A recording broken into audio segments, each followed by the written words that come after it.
Hello, everybody. It's Dr. Rick. Welcome to Focus Friday. 1 second here.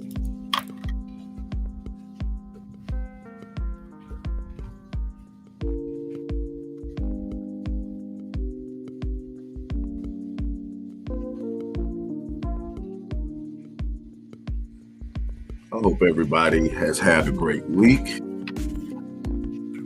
I know that it has been busy and challenging for me. A lot is going on, but you're still breathing, you're still in the fight.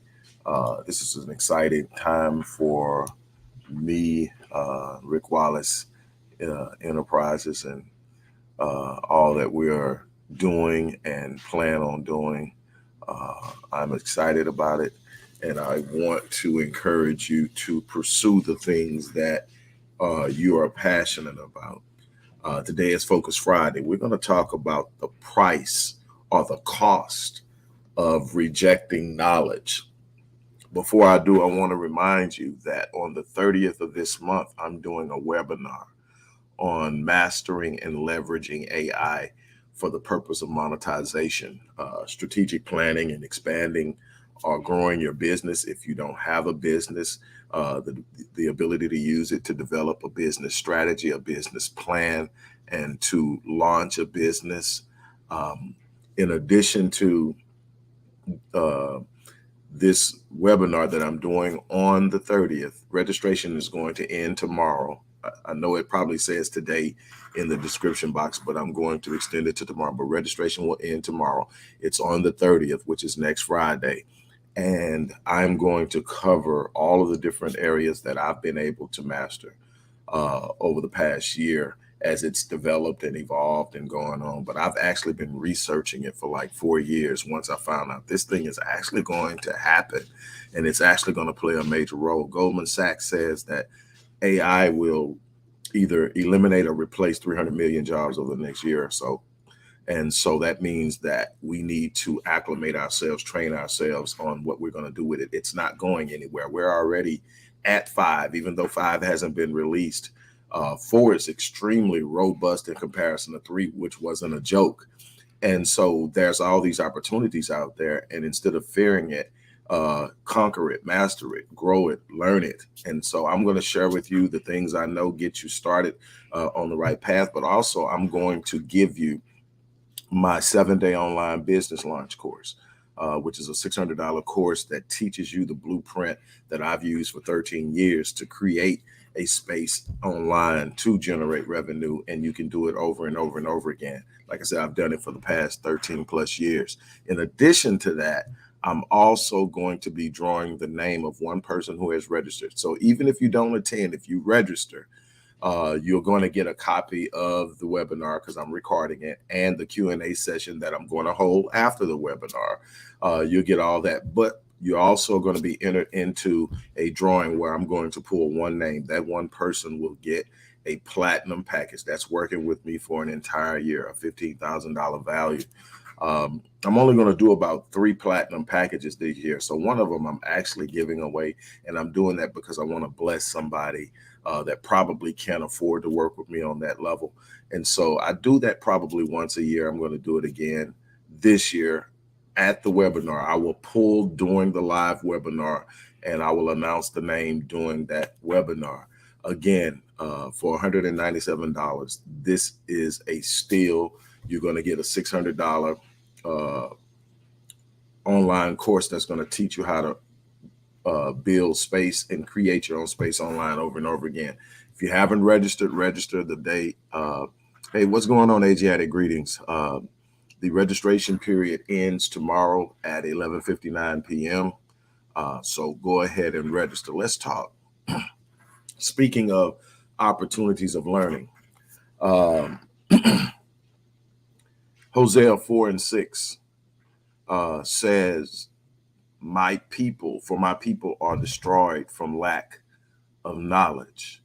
It's an often quoted scripture, and it's a lot of times misunderstood, misrepresented. What I find interesting every time I visit that particular scripture is that it's a warning of what God is doing to the people. He sent Hosea to warn the people, and he's rejecting them as priests. He's rejecting the prophets.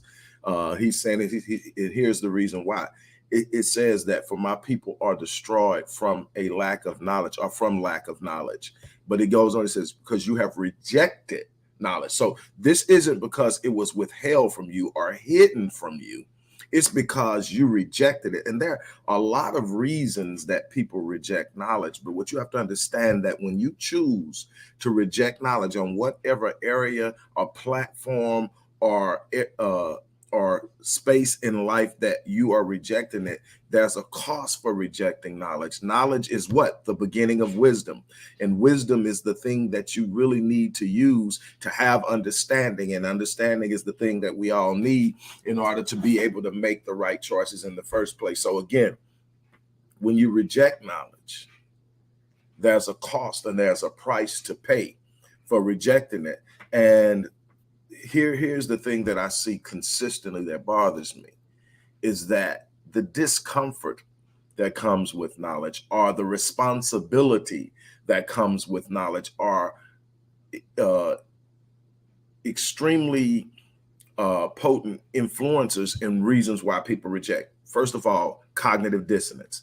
As you begin to take on knowledge, you are made aware of things that you have held in your belief system that are no longer valid, because now the truth has been revealed, and you now are realizing a belief or a principle you hold dear isn't valid.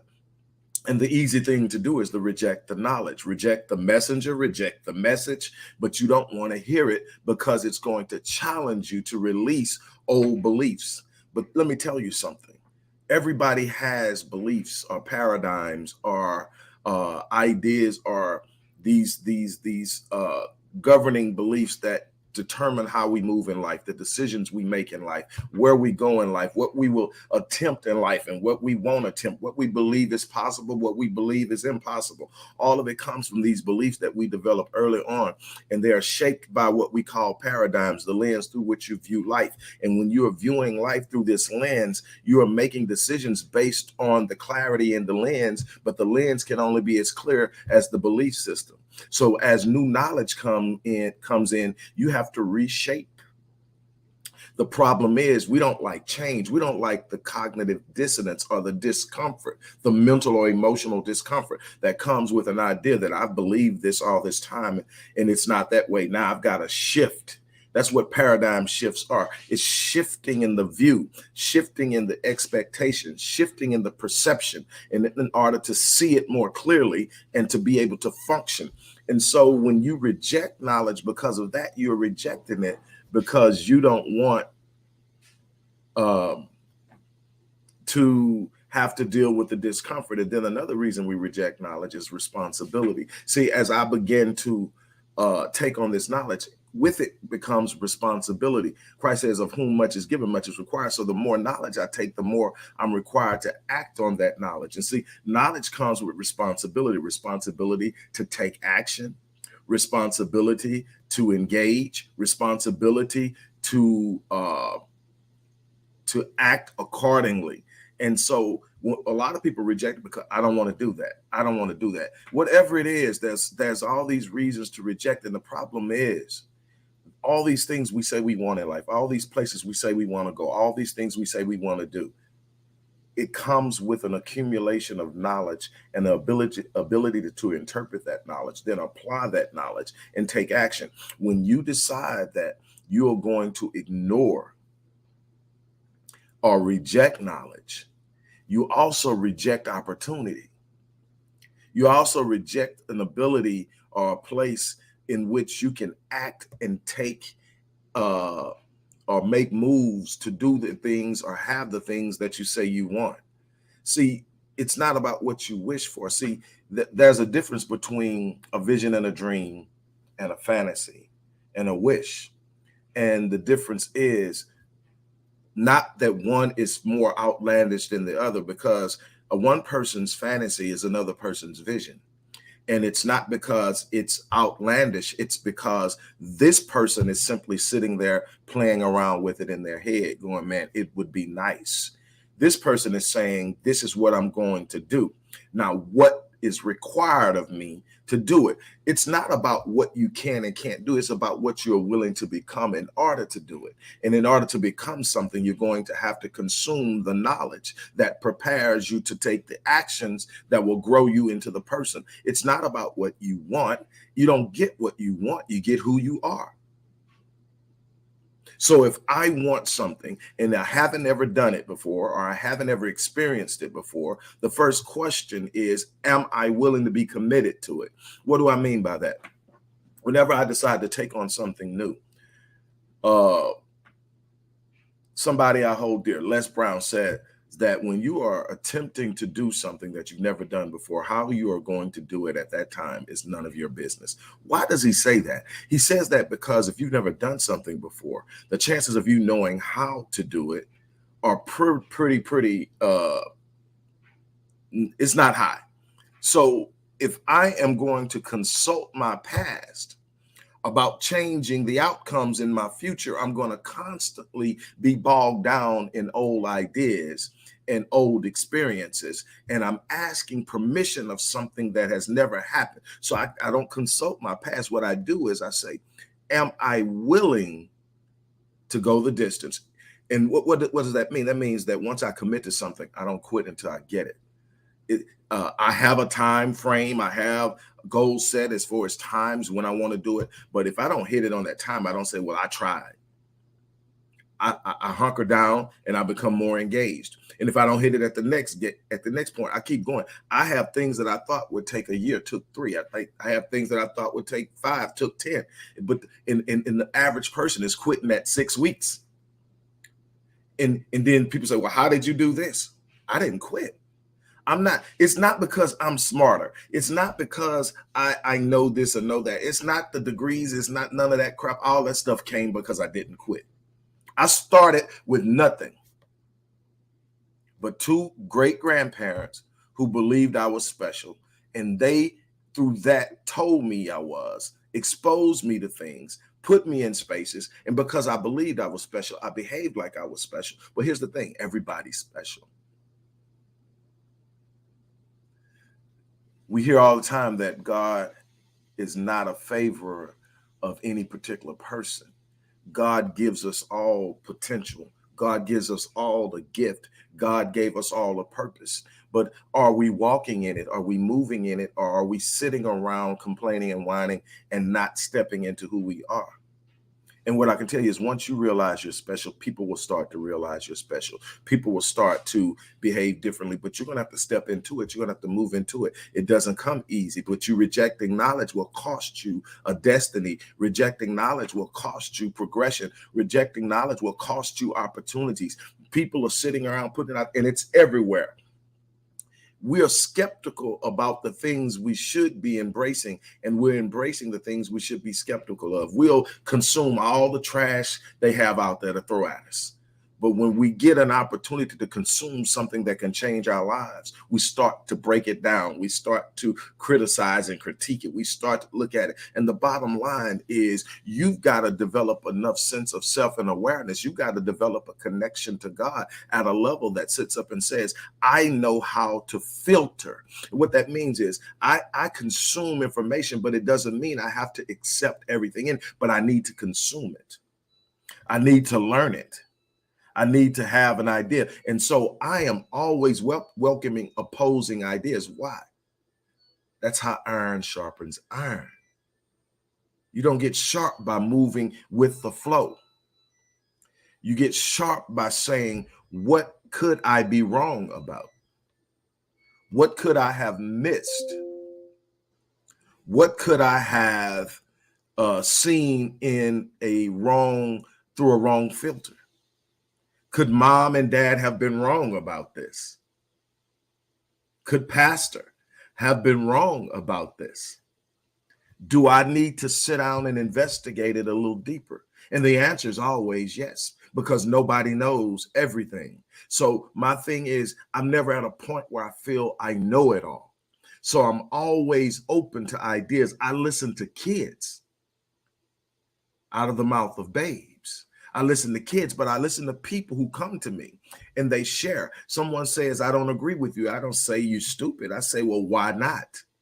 Because they may have an idea or a perspective or vantage point that I'm not looking at it. Because no matter how much I want to be balanced in my research, in my studies, in my observations, I have a natural bias towards my own belief systems. So I need people to challenge me. So I'm always searching for clarity and truth in business, in relationships, in parenting, in teaching, in how I work with my clients.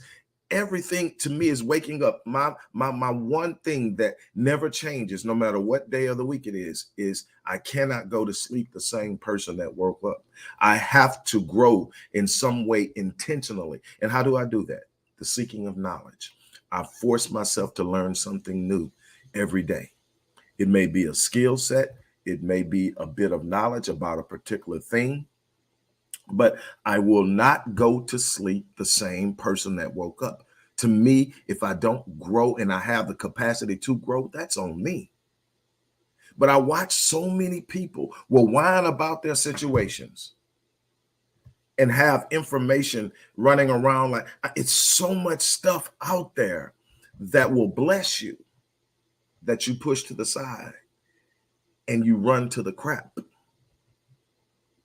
We have reached a point in our culture and in our society where it's just let us be entertained. Let us have fun. There's nothing wrong with being entertained. There's nothing wrong with laughing. But at the same time, you're responsible for yourself. You're responsible for your progeny, your offspring, those that you have brought into this world and those that they bring. You're responsible for giving them something more than what they came in with. You're responsible for setting a foundation and a structure on which they can stand and move forward. You're responsible for expanding the desire to grow, the desire to be strong, the desire to make an impact, not just in your family, but all those you come in contact with. Something my grandfather used to tell me a long time ago. He would say, he said, son, fill your space. And I'm like, Pops, what do you mean? He said, fill your space. Never leave a room the same way you found it. Never leave a person the same way you found it. If somebody comes in contact with you, they should be better after being in contact with you. There should be some type of engagement that lifts them, that empowers them, that encourages them, that inspires them, that gives them something they didn't have when you came in. Never leave the room the same way, son. Fill your space. And that's a responsibility we all have. Now, the beauty of it is that when you fill your space, you also create space. It says your gift will make room for you and it will bring you before great. What does it mean? When I use my gift for what it was meant for, to encourage, to empower, to inspire, and everybody has a gift, and that gift is meant for you to touch lives. The world should not be the same because you were in it. The world should be better because you were in it. People ask me what's my secret. My secret is I want to be infectious. I want to be contagious. And see, it's one thing to affect someone's life. It's another thing to infect them. See, I want to infect people with passion. I want to infect them with courage. I want to infect them with faith. I want to infect them with an expanded idea of what's possible. Because when you infect someone with something, it's contagious, meaning that you don't just touch their lives, you touch the lives of the people they touch. So I've blessed people that I've never met before because I'm contagious. But the thing is, I had to consume. I had to be willing to receive. I had to be willing to be taught. The moment you become unteachable, you become stagnant. You don't grow. Then you start the process of going backwards. And before you know it, you're sitting up and you're wondering what's going on. Why am I here? Why can't I get out of this rut? It's because you stopped growing. You rejected knowledge. My people are destroyed from lack of knowledge.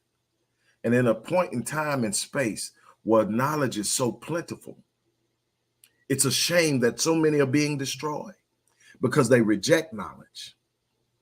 They don't like the way it sounds. It doesn't align with their current belief systems or what they believe. They dismiss it, and then they get frustrated because they can't seem to advance in this life. It's because you rejected knowledge. It's because you have rejected knowledge. You have rejected the word I've sent you. I will reject you. It says, and because you have ignored my word, I will ignore your children. So let me explain to you what that means. That's a generational promise. When you sit up and reject knowledge, it doesn't just impact you, it impacts your progeny, your offspring, your children, your lineage, your legacy. When you sit up and reject knowledge, you rob yourself of the ability and the capacity to touch their lives. It says, because you have ignored my word, I will ignore your children. You're wondering why. Some of us are reaping the consequences of what our parents rejected. And now it's our responsibility to make sure we don't reject knowledge that could take us into a space that can give our children the blessing of knowledge that will empower them. And when I speak of this knowledge, I'm not speaking from a place of religiosity. I'm speaking of a place of a direct connectivity to God, but also an awareness of how things work in the world around you. So I've seen some people so heavenly and spiritually good that they're so heavily and spiritually aware that they're no earthly good because they haven't gained any understanding of how things work around them. They think they can just throw up a scripture or throw up a quote and everything falls in line for them. But we have a responsibility of engaging the world around us. We have a responsibility of standing strong and reflecting God in our lives. And I'm not telling you how to see God. I'm telling you that you have a responsibility, no matter how you see God, to operate in a way that's reflective of your relationship with God. And that's also a representation of who God is in your life. And you can't do that if you're constantly moving through life in darkness and whining and complaining all the time. That's not a good representation. That does not present God in a good light. Hey, you talk about God all the time, but every time I see you, this is going on. Every time I see you, you're whining and complaining. And I'm not talking about you shouldn't be going through things. I'm telling you that when you go through them, you should go through them with a confidence that you're built for the battle and that people should be able to look at you. One of the most encouraging, empowering times came at the most darkest moment of my life. And it came from a person that I had this unbelievable respect for because they were a person of faith, still a person of faith. And we were very close. And this person knew something about me that very few people knew. I was going through it. When I tell you that this 2012 was the worst year of my life, I was going through it. But I had made up in my mind that I wouldn't quit. I made up in my mind that I wasn't going to lay down. I made up in my mind that something better was over the horizon. I made up in my mind that something great was going to happen, that I wasn't done, that this wasn't the end. And I was walking and I was pushing and I was fighting and I was speaking and I was smiling and I was loving at a time when everything seemed to be crushing me. I was smiling and working and blessing other people. And this person looked at me and this person said, I thought I had my faith game tight. But when I observe you, I know I got to up my game. I'm watching you in this space and you're walking with such power and you're reflecting the power of God in your life, despite what you're going through. See, it's not about circumventing the struggle. It's not about circumventing the storm. You're going to meet some storms. You're going to meet some challenges. You're going to go through some difficult moments. It's about sitting up and telling you. David said, I encouraged myself. And I'm telling you, I've been there. But it's easy to encourage yourself when you've prepared yourself. So you got to be able to sit up and say, okay, this is what I'm going to do. And see, while I was sitting up and saying it wasn't over, I was taking in knowledge. I was training myself to reinvent myself, to bring myself and represent myself in a new space. I was coming out of the face-to-face world and I was moving into the cyber world. And I was going to make my presence felt not just in my city or in my state, but around the world. And now I have clients on multiple continents because I believed enough to pursue something. I didn't reject knowledge.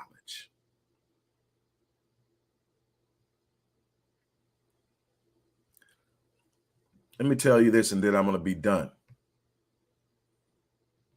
Believers love to talk about the promises of God, but nobody really wants to talk about the process. I was sharing this with someone yesterday. Let me tell you something. Process precedes promise. You cannot get the promise without first enduring the process. Most of us don't want it. It's too tough. It's too hard. It doesn't look like we thought it should look. It doesn't feel like we thought it should feel. It's not happening in the time that I want it to happen. It's not dressed the way I want it to be dressed. So I don't want to do it, but you want the promise. You can't have the promise without the process. And see, when I went through in 2012, what's the process? See, you got to be prepared for what you're asking for, and the process prepares you.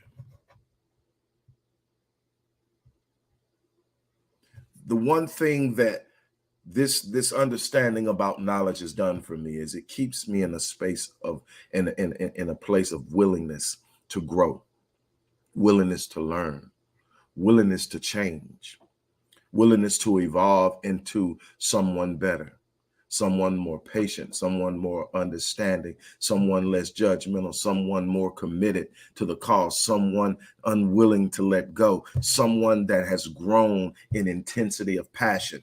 And that is what I'm trying to get you to understand. There's something you need to know. I'm not telling you what that thing is, and it may be multiple things, but you got to start somewhere. There's something you need to know that you're rejecting. Stop rejecting knowledge.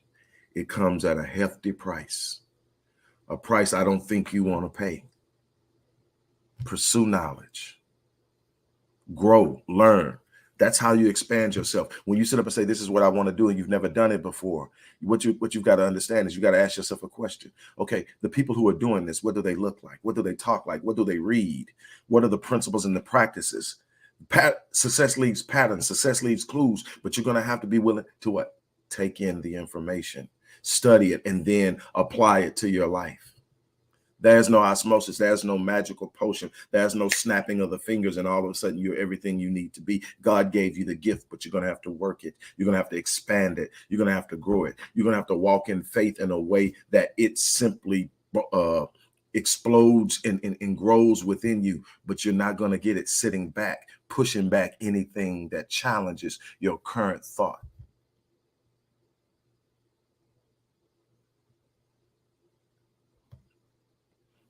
Don't reject knowledge. And what you got to do, here's what I'm going to tell you. When you're really truly connected to God, God becomes the filter of the knowledge you consume. You don't have to run around saying, well, I don't even want to touch that. You better learn how to understand things and let God filter what shouldn't be there out. The old folks say, eat the meat and spit out the bone. But stop rejecting knowledge. Because if you don't eat the meat because you're worried about the bone, you eventually starve. I really hope that it's what I shared with you today blesses you. But this is something that we really truly need to focus on. That's why I lined it up for Focus Friday. And before I forget, I remind you, don't forget to register for the AI webinar. I'm doing a webinar on mastering and leveraging AI for the purpose of monetization, strategic growth in business, planning business strategies, business plans, all different ways that you can literally leverage your own self, understanding what skills and gifts you have, and knowing how to prompt AI to create what you needed to create, to present to what you need to present. It's just growing in massiveness. And you see all these AI platforms popping up because this is the thing, and it's not going anywhere. Goldman Sachs says 300 million jobs will either be eliminated or replaced by AI. The more you know about it, the more commands you have of it, the more valuable you become in the world. So I'm doing this webinar. I'm also giving away my 7-day online business launch course to everyone who registers. This is the course that we talk about. 2012, 2010 is when I started this thing, and I've been going ever since. And the blueprint of how I've done this online for 13 plus years is in the 7-day online business launch course. I'm gonna give you that, but I'm also going to be drawing one name from the registers, people who register for this program, and that person is going to get a platinum package. That means they're going to get to work with me for a year. We're going to set the entire scope of what it is you want to achieve and where you want to be. And we're going to walk it out week by week and make it happen over 52 weeks. This is a $15,000 package. I'm gifting it because I want someone who probably can't afford to do it to experience it. It's life-changing. It's still the best program I have. I want to bless you with it. And this is what I'm going to do. I'm going to pull the name during the webinar. And I'm going to give that person, and you, even if you don't attend, if you register, your name will go in the bag, and I will pull from those names. And I will be recording the webinar. So even if you don't attend, you will get the full webinar and the subsequent Q&A session after the webinar. On that note, look, as I always say, I live my life on full so that when I leave this place, I die on E. All I'm saying is I'm not going to leave my potential untapped. And I'm challenging you to take the same position. On that note, I'm out of here. You guys have an unbelievable remainder